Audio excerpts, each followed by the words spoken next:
to the very final part of this conference. Thank you, Dana. And I may ask Anders and also Jakob to come with some concluding remarks and to wrap up the conference.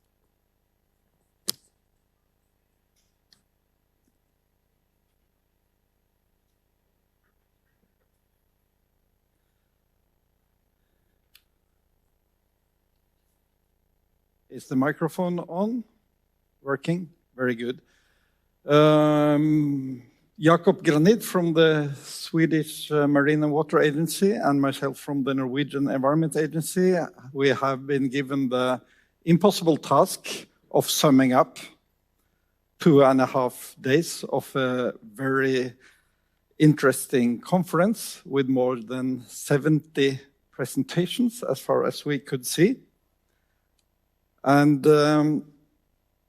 just to give you a slight overview, we have been starting on Tuesday with emerging policy, regulations, and international sustainability standards, lessons learned, regional best practices, and sustainable management of water. And then we had these 6 parallel sessions about hydropeaking and sustainable flexibility from hydropower, connectivity, barrier and solutions, international hydropower, sustainability and the use of life cycle assessments, hydropeaking, flexibility and impacts downstream the outlets, connectivity barriers and integrated solutions again, and reservoirs, the role in the future energy system and the effects of the environmental constraints. And then finally in plenary, good governance and long-term changes for the water resource ecosystems and evidence-based solutions for sustainable management of hydropower impacts. Jakob and I, we used some time discussing how do we summarize all this, because there is so much new research, so much new evidence. We got some rather good summaries from some of the people chairing some of these sessions. But with available time before we have to leave, we cannot go through much of that in detail. So you will find anyway the presentations and the abstracts on the internet after a while. So we are going to make that part short. But one thing we really wanted to highlight and do when we are wrapping up here is to thank the program committee for putting together these very interesting programs. So we would like all of the people in the program committee to please rise and receive an applause. Then Jakob is going to give his reflections about the conference. Do you need this one or prefer that? Good. Thank you very much, Anders, and I'm very glad, of course, to be able to provide some closing remarks to this terrific conference, also because I had an opportunity to open it. So, on a lighter note, I think I speak of all the participants here in thanking you for organizing this great conference and the Norwegian hospitality in all the arrangements you have made to make this a success. And I think all of us would like to make an extra thank to Professor Tor Håkon Bakken and Chief Engineer Jo Halvard Halleker and your teams, because we have seen you work very hard to teach us use the microphone and to manage the numerous presenters and moderators, and a great task, always on time and with a smile. The entertainment has also been first class, with the conference dinner at the Royal Garden, with the Beatles-inspired band Algorithm, and the beautiful music pieces played on the great organ at Nidarosdomen Cathedral yesterday. Truly remarkable experience. And we, of course, as a Swedish community here, we are very happy that this is also referred to as a follow-up conference to the one we organized in 2019. So I think we are setting a good tradition here, moving forward. But on a slightly more serious note, let me also provide some reflections on what we regard as some of the key outcomes. First of all, from a theoretical and practical perspective related to the management of hydropower, there have been many papers here presented demonstrating that collectively we have much knowledge on how hydropower affects our ecosystems in the short term and in the longer term. But we have also identified research gaps, which was clearly demonstrated during the poster presentation session by the PhD students. For example, new research on accounting for biodiversity loss in reservoirs and the riparian vegetation issue. At the same time, we have also gathered knowledge on how to mitigate some of the negative impacts on our ecosystems. Practices rebuilding a river system continuum, recreating connectivity for living organisms, overcoming fragmentation, and restoring water-dependent ecosystems to safeguard biodiversity. Papers presented in this conference provide solid evidence for this. The question we may ask ourselves is if a piecemeal approach to making hydropower sustainable project by project good enough. Can we move faster? Do we have governance and management gaps to consider here? Contrary to the building of the new blue economy in the marine space that I referred to in my opening statement, for example, through marine spatial planning, zoning, and strategic environmental assessments for offshore wind, we do not seem to have the same opportunity in our river basins. So secondly, in parallel to effort put in place to reduce the impact of hydropower on our ecosystems, there's also an increased demand for renewable, fossil-free electricity production, also serving the system's flexibility services issue. And this was demonstrated in the Swedish case, for example, with the foreseen doubling of electricity production at the global level with a tripling of electricity production for hydropower. And this is all to meet the green energy transition that we heard so well presented in the US and EU, meeting our climate targets and the need to demand for modern energy in developing regions. And Pravkin from the World Bank also remembered us that we have to remember the over 775 million people that do not have access to modern electricity today. So we have an obligation also to work for that community. So there are thus many efforts ongoing to build new sustainable hydropower, both very large hydropower to serve electricity needs and system services on international grids, as well as small-scale hydropower schemes. Papers presented demonstrate that the cumulative environmental effect of many small-scale hydropower can be larger than that of larger-scale hydropower projects that also include the much work on the pumped hydro. Even though Northern Europe may gain more rain because of climate change, weather patterns are also becoming more erratic, and dry spells and even droughts are also becoming a new normal in Northern Europe. And I think perhaps this is something which we haven't discussed very much in this conference. So finally, you may recall that in my introduction, I also called for a wider system approach in which we put the river basin and the catchment at the heart of the water management of our water resources. And this has been referred to over these days as ecosystem-based management. And we have heard very good examples also, just the last presentation here, on the sediment story. So we have to take this broader catchment approach. We need to manage water resources in a nexus so that we can allocate water resources to energy production, to agriculture, to industry and households. And someone said today, this is complex. It is very, very complex.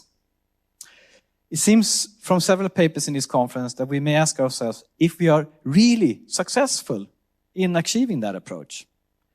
Our Common Water Framework Directive says the governance frameworks seems to be implemented, for example, also differently amongst EU member states. In some member states, new hydro is being built. In others, there's a struggle to reach good ecological status. The focus on water bodies rather than catchments and the high level of regulatory demands is also a complex proposition to implement in many places. So an even wider system approach to understand the whole hydrological cycle from source to sea, as we also talked about, was also raised here during the conference. Management of hydropower plants and other barriers in the ecosystem is designed to increase the passage of fishes such as salmon, the European eel, and the sea lamprey. The source-to-sea context also brings the issues of important sediment transport to the coastal zone for erosion prevention and the transport of nutrients to the coastal system into the equation. And at the end, we are dealing with connected ecosystems, which has clearly been articulated throughout this conference. So, final remark, this conference demonstrates that water resources are indeed a strategic resource for society and ecosystem. By focusing on a mature source of electricity generation, how to minimize its negative ecological impacts, and innovate on its role in the ecosystem, I am confident that we are moving towards much better management of water as an important public good by learning more on how to make the critically important hydropower sustainable. So with that, I thank everybody for this wonderful conference, and I'm sure we will follow up and scrutinize your research paper more in detail moving forward. Thank you. Thank you, Jakob.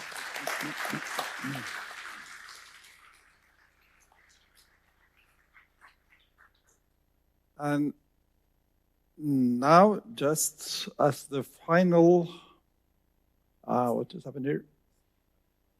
It's the other browser. Okay, sorry. Yes, the last few minutes, we are going to ask you to open your Slido app or go into the slido.com. And we have a few quick questions because we had some aims for this conference. And we want to check how well did we succeed with fulfilling these aims. So, give you a few seconds more to go into Slido and enter this number.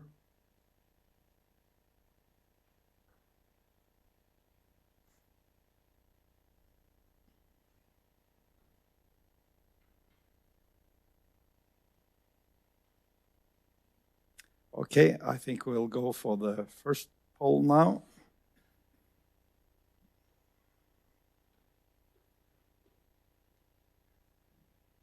And as I have been working a long time with the Water Framework Directive, you will see that we have 5 status classes from poor to high. So if you give 5 stars, it's the high.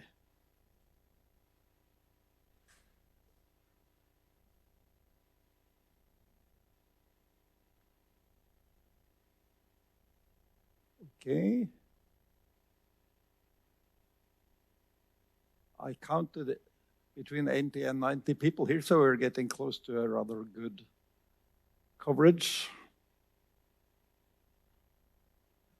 Yes. Okay. This is mainly good status on this question. Very good. Very good. The results will be stored, of course. Then we go to the second question. There are 5 in total.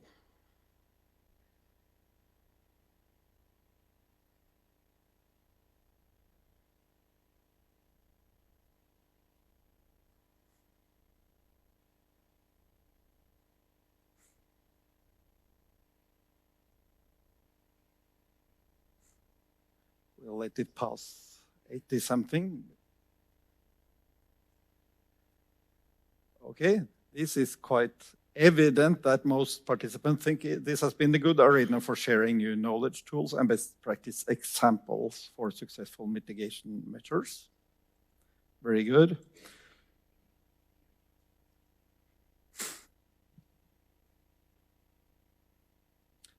You might recognize these were the same aims that were given in the program you received.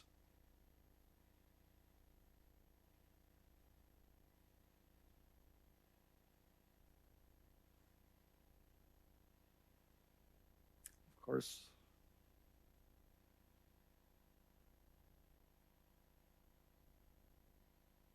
We are, of course, storing the information, and those that give only 2 or 3 a score will not be invited next time.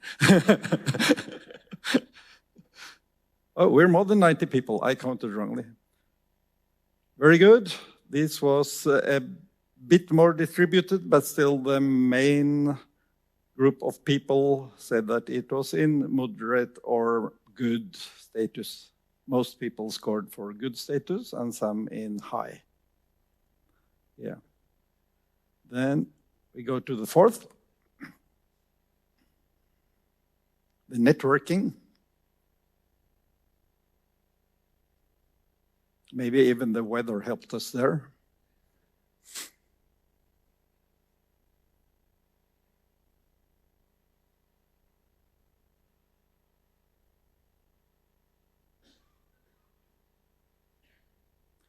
Well, I think quite evidently that the organizers and the program committee can be quite happy with these preliminary results. I don't know if you're going to distribute a more detailed assessment later, but at least it looks good. The networking was very good. And then we have a bonus question that we would like to know your answer to.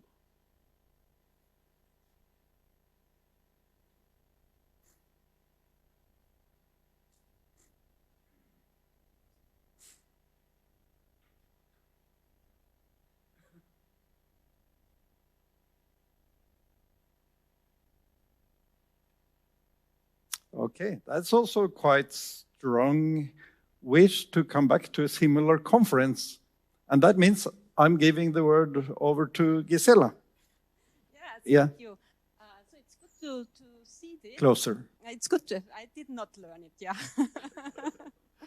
It's good to see this. I really enjoyed being here at this conference. I think we all struggle with the same problems, and it's a really good opportunity to exchange ideas, approaches, hear about the newest research. And so we had the idea that we could bring this conference from the Scandinavian countries to the Alpine region. So I'm very pleased that on behalf of my ministry, I can invite you to hold the next conference in 2025 in Austria. I mean, the last days were really perfect.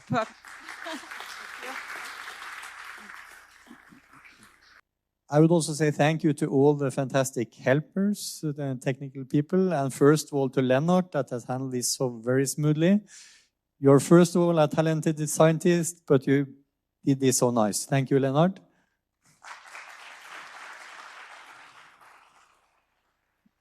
And to Maxim and Sif that operated the parallel sessions yesterday. Thank you very much to you too. Applause. And to the rest of the people, Hussein and Shaw ahead, she's not here, and Leopold and Hugo, and Hanne Sandtorp that is not here, that you have been contacted you. That's actually the only professional doing professional conference making. So thank you very much. And I would, yes. And I will also say thank you to you that took the initiative and invested so much energy. I also invest a little energy, but I'm like wind power, a bit on and off.